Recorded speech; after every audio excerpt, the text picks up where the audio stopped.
back to my channel. In the last video, we studied till the topic of per capita income and in this video we'll continue with the same.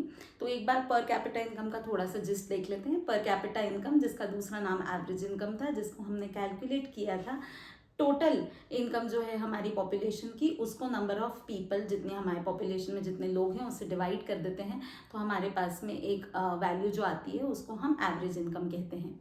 हमने ये भी पढ़ा था कि average income का एक बहुत बड़ा डिसएडवांटेज ये है कि वो डिस्पैरिटीज़ को छुपा देता है. हालांकि इसके पहले वर्ल्ड बैंक जो है एवरेज इनकम को एक बहुत बड़ा इंडिकेटर लेकर के चलती है जिसमें वो कंट्रीज़ को 3 कैटेगरीज में डिवाइड करती हैं. That is rich countries, we can also say it as developed countries, developing countries and underdeveloped countries.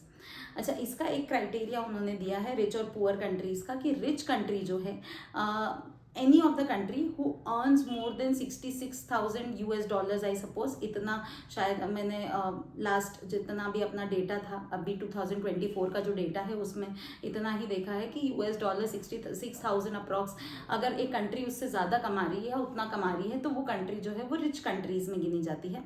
Where as अगर any of the country if any of the country earns less than $2,000 somewhat, ऐसा ही कुछ data है, अगर इससे कम earn करती है तो वो कंट्रीज जो है वो पुअर कंट्रीज में गिनी जाती है.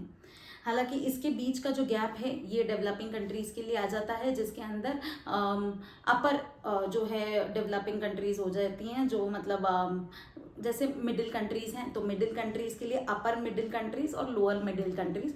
तो एक जैसे इंडिया का एग्जांपल ले लेते हैं तो इंडिया का एग्जांपल इंडिया का जो पर कैपिटा इनकम है 2024 के डेटा के हिसाब से दैट इज़ $11,000. तो 11,000 के हिसाब से इंडिया जो है वो एक डेवलपिंग कंट्री में फॉल करती है.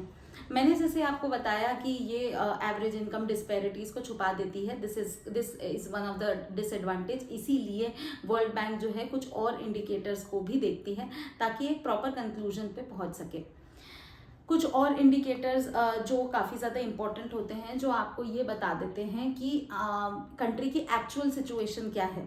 इसीलिए हमारी बुक में एक टेबल दी हुई है जिसको हम स्टडी कर लेते हैं अभी. तो ये जो टेबल है इसके अंदर हमें बता रखा है एक कंपैरेटिव डेटा है हरियाणा, केरला और बिहार के बीच में, जिसमें आपको पर कैपिटा इनकम बताया है, जिसमें पर कैपिटा इनकम हरियाणा का सबसे ज़्यादा है, उसके बाद केरला का और उसके बाद बिहार का. तो हरियाणा का सबसे ज़्यादा पर कैपिटा इनकम होने के बावजूद जो है यहाँ पर हम ये देख सकते हैं कि इन्फेंट मोर्टेलिटी रेट सबसे ज़्यादा है. This is one of the comparative data जो हम ये देख सकते हैं कि देखें इन्फेंट मोर्टेलिटी रेट्स जो है वो सबसे ज़्यादा हरियाणा और बिहार में है और लिटरेसी रेट जो है वो केरला में सबसे ज़्यादा है. तो यहाँ पर हम ये जो डेटा है इसको देखने से हमें ये पता चलता है हम ये कंक्लूड करते हैं कि ज़रूरी नहीं है कि जो कंट्री सबसे ज़्यादा इनकम अर्न कर रही है वही सबसे ज़्यादा डेवलप्ड भी हैं, क्योंकि इनकम और उसके साथ में हम दूसरे गोल्स भी देखते हैं. जैसे इंडिविजुअल के लिए हम लोगों ने डिस्कस किया था कि with income there are many other things which are very necessary for our survival. Like we can say that with income we need respect also, we need pollution free environment, we need freedom, safety, security, we need disease free country, है ना, disease free environment. So all those things are also very necessary for us. So as all these things are necessary for us, all these things are important for us, for an individual, तो country के perspective से भी सिर्फ income को नहीं देखा जा सकता. इसीलिए हम दूसरे क्राइटेरियाज भी चेक करते हैं. तो जैसे हमने अभी देखा कि हरियाणा में जो है पर कैपिटा इनकम जो है वो बहुत ज़्यादा है, बट केरला में इतना ज़्यादा नहीं है. बट इन्फेंट मोर्टेलिटी रेट जो है वो हरियाणा और बिहार में ज़्यादा है और लिटरेसी रेट यहाँ पर कम है. केरला में सबसे ज़्यादा लिटरेसी रेट है. हालांकि ये डेटा भी अब चेंज हो गया है, आप एक बार अपडेटेड डेटा को चेक करके मुझे बताइएगा. Now moving on to the other factors कि सिर्फ इनकम को ना देखें हम, तो उसके अलावा हम साथ में कुछ और क्राइटेरिया भी चेक करते हैं, कुछ और चीज़ें चेक करते हैं. And those are literacy rate, birth rate, death rate, net attendance ratio, infant mortality rate, ये सारी चीज़ों को देखा जाता है. बर्थ रेट, डेथ रेट से आपको अवेयरनेस के बारे में पता चल जाता है. डेथ रेट से आपको पता चलता है कि एक कंट्री जो है उसमें कितनी ज़्यादा हम ये कह सकते हैं कि मेडिकल फैसिलिटीज़ इक्विप्ड है. इसके अलावा नेट अटेंडेंस रेशियो से आपको पता चल जाता है कि 6 to 14 ईयर्स के बच्चे जो है कितना स्कूल जो है उसमें एनरोल्ड हैं, जा रहे हैं. लिटरेसी रेट से पता चल जाता है कि अबव 7 ईयर्स जो हैं पॉपुलेशन को कितनों को लिखना और पढ़ना आता है, how many people are literate, तो 7 ईयर्स के अबव हम ये चीज़ चेक करते हैं। बर्थ रेट और डेथ रेट आप लोगों को शायद पता होगा, आपने क्लास 9th में भी पढ़ा होगा कि पर 1000 पीपल कितने लोगों की डेथ हो रही है, कितने लोग जो है बर्थ ले रहे हैं, ये पता चल जाता है। और एक चीज़ होती है infant mortality rate. Infant mortality rate से आपको पता चलता है कि 1 ईयर तक में, 1 साल तक में कितने जो है बच्चों की डेथ हो रही है पर 1000 नंबर लेकर के चलते हैं। इससे पता चल जाता है कि कंट्री जो है उसकी एक्चुअल सिचुएशन क्या है। तो चलिए एक और अलग सी बहुत नई सी चीज़ के बारे में देख लेते हैं, that is body mass index BMI। हालांकि जनरली ये तो एक्टिविटी बेस्ड क्वेश्चंस बनते हैं, बट लास्ट ईयर के पेपर में अगर आप देखेंगे तो आपके लिए एक लॉन्ग आंसर क्वेश्चन में पूछा गया था कि BMI क्या होता है, BMI को कैसे कैलकुलेट किया जाता है। तो अब हम BMI पढ़ लेते हैं, body mass index. Body mass index एक ऐसा इंडेक्स होता है जो कैलकुलेट किया जाता है यूजिंग अ फॉर्मूला। थोड़ा ध्यान से देखें। All right students, BMI calculate करने के लिए हम जनरली वेट लेकर चलते हैं, that should be into KGs. उसे हम हाइट जो कि मीटर स्क्वायर में होता है उससे डिवाइड करते हैं। इसे डिवाइड करने के बाद में हमारे पास एक स्केल आती है, एक नंबर जो अगर 18.5 से कम है तो हम उस पर्टिकुलर बच्चे को जो है इंडिविजुअल को हम अंडर वेट बोलते हैं। 18.5 से 24.9 के बीच में अगर आ जाता है तो वो नॉर्मल वेट है, दैट इज नरिश्ड।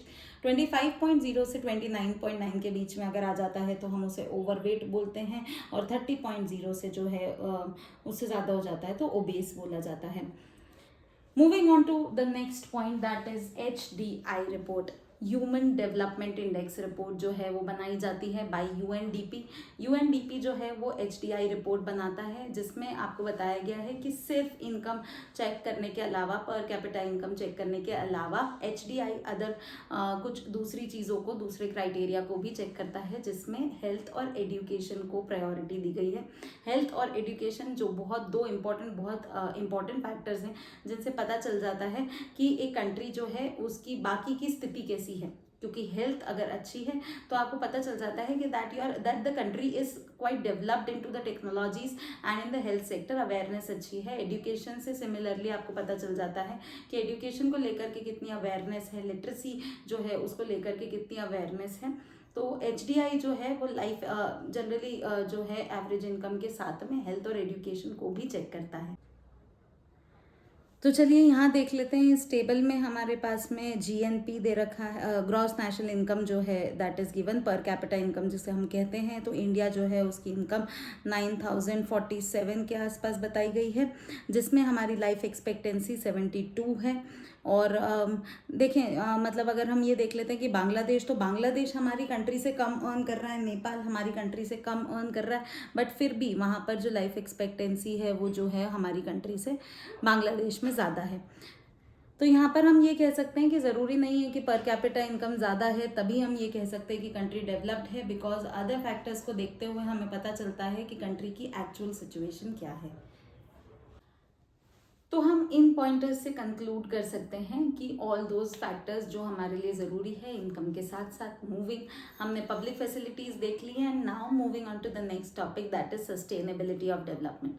देखिए, सस्टेनेबल डेवलपमेंट एक अलग बात होती है जो हम ज्योग्राफी में पढ़ते आ रहे हैं, जो हमें ये बताता है कि we should use the resources in such a manner that we can fulfil the present need also, है ना। हम जो प्रेजेंट नीड्स हैं हमारी उनको भी फुलफिल कर सकते हैं from these resources, and we can save the resources for the future generations as well. तो सस्टेनेबल डेवलपमेंट हमें ये सिखाता है कि हम डेवलपमेंट जो है हम हमारे रिसोर्सेज को इन तरीके से यूज़ करें कि फ्यूचर जनरेशंस के लिए बचा सकें। और सस्टेनेबिलिटी ऑफ डेवलपमेंट एक अलग बात है। सस्टेनेबिलिटी ऑफ डेवलपमेंट का मतलब होता है कि क्या ये जो डेवलपमेंट है, सबसे पहले तो हम ये सवाल करें कि जो हम जिन डेवलपमेंट की तरफ जा रहे हैं, एंड ऑब्वियसली बात है कि डेवलपमेंट जो है वो कई सारी चीज़ों के साथ आता है। Development comes with more industries, comes with more production, more manufacturing, बहुत सारी चीज़ें। तो हमें ये सोचना है कि ये जो डेवलपमेंट आ रहा है, जिस विकास की तरफ हम बढ़ रहे हैं, जो डेवलपमेंट हम कर रहे हैं, जितना डेवलपमेंट हम आगे बढ़ाना चाह रहे हैं, क्या ये डेवलपमेंट सस्टेनेबल है? या ये डेवलपमेंट जो है वो सही है, सही और गलत तक तो हम नहीं जाएंगे, बट सस्टेनेबिलिटी का ध्यान रखना चाहिए। तो आपकी बुक में जो है कुछ इस तरीके से एक फिगर दे रखा है, जिससे हमें पता चल रहा है कि हमने ग्राउंड वाटर लेवल जो है या वाटर टेबल जो है उसको कितना एक्सप्लॉइट किया है, वाटर जो है, वाटर टेबल कितना जो है वो नीचे चला जा रहा है, जिससे हमें ये पता चलता है कि हम कितना जो है पानी को एक्सप्लॉइट कर रहे हैं। Which suggest you again to take some measures कि हम किस तरीके से वाटर को कंजर्व कर सकते हैं। Again one point comes, one again example comes, there is an again there is one example of crude oil also given to you people, जिसमें हमें बताया है कि हमने क्रूड ऑयल जो है which is one sort of non renewable resource, इसको कितना टाइम तक हम कंटिन्यूसली यूज़ करेंगे तो ये जो है वो चलेगा। उसके बाद में अ पॉइंट ऑफ टाइम आपको पता है कि आएगा और ये रिसोर्सेज हमारे लिए ख़त्म हो जाएंगे। सो हमें ध्यान में रखना है कि क्योंकि ये रिसोर्सेज एक टाइम बाद में ख़त्म होंगे ही, तो we should use the resources in such a judicious, such a justified feasible manner कि हमारे लिए ये रिसोर्सेज आज की नीड्स भी पूरी कर दे और हम फ्यूचर जनरेशन्स के लिए भी इन्हें बचा लें।